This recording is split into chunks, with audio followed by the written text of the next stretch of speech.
Hello everybody and welcome back to another video on my channel. Today's video is going to be an update video on the Pheidole rhea. I know, it's been a while. I know. Don't worry, it's finally here, you know. Big ol' round of applause for me finally making this video. Anyways, what's new? Well, I think it's quite obvious as to what's new. They finally have alates. It took so long, but they finally have alates after about a year.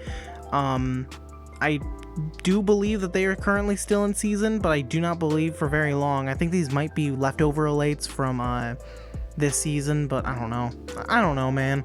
They're here. Anyways, it's really cool to see them. At first, I was actually kind of afraid that it meant that the queen was gone, or that the queen went infertile, but seeing as in there's tons of larvae, I do not believe that is the case. But yeah, so this colony is doing absolutely wonderful. The colony has definitely shrunken in size a little bit. Mainly probably because of the death of workers that happened recently. A bunch of the older workers ended up dropping in population, and then they're gonna go right back up because that's how these ants work for some reason. You can see that they have quite a good amount of seeds inside of the nest, which is always a great sign, and you can also see, obviously, the amount of majors and workers and even the males that are just casually walking around in the nest like nothing's happening. To say the least, this nest is doing pretty dang well, and I couldn't really ask for any better nest, to say the least, especially with, you know, how well it's doing. But anyways, on to the next nest. Now this nest is going to be a little bit less full, but it definitely does have more pupae inside of it than it does anything else. Now you can see that this nest has yet to completely fill out. A lot of the nests are actually, or a lot of the workers are actually in the third nest, but this nest definitely does have some action going on in it. I also accidentally flooded it on accident when I ended up going to water it, which is more or less my bad. So they will eventually fill this out again, but for right now it's going to be looking rather empty and rather humid. But nonetheless, I do think it's either way going to be okay, seeing as in they're still using it as a nest, and there's obviously quite a bit of pupae still in here.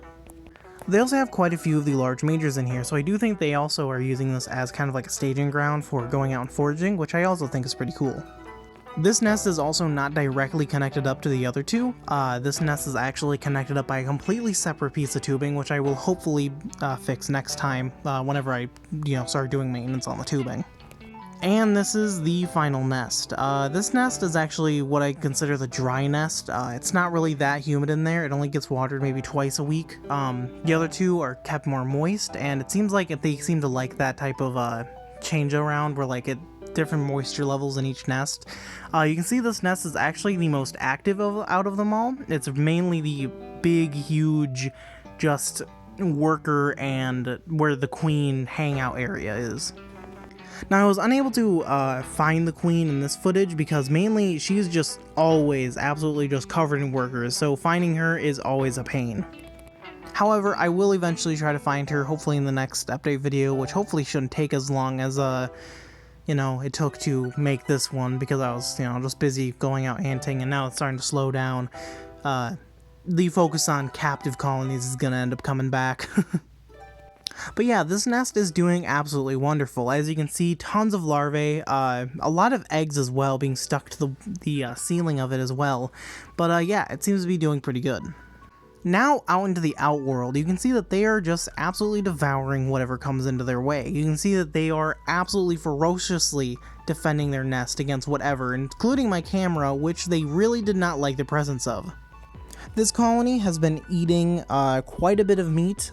They eat a lot of protein. They've also been devouring so many seeds in such a short amount of time. It's pretty impressive as to how much they can eat. There is no time lapse for this video. I do apologize, since I know the time lapses are kind of enjoyed on this channel, and I love making them because they're so simple, and it also shows off how much they work within an hour. So here's the other piece of tubing that leads into the two nests. You can see it is a lot more active, and they actually have out larvae because I disturbed their nest. You can see a massive super major trying to get in as well, but I didn't show it off because I don't know, I'm not the smartest. But yeah, here is a random male that was just going out and about within the outworld. I'm assuming that I accidentally spooked it out, or it is preparing to go on a flight, where it's probably going to end up meeting its end inside of some type of spider web in my room. Probably the spider of which I decided to name Bessie, that being the massive spider that lives right next to this nest. It is a cellar spider, and she is huge, and I love her. She keeps this area free of gnats or anything else like that, so, you know, she's real respected. But yeah, anyways, I hope you guys enjoyed that video. Like the video if you liked it, dislike it if you disliked it, subscribe if you're new. Check out the Patreon, check out the Instagram, check out the server, all that fun stuff in the description. And yeah, I guess I'll see you guys later. Bye.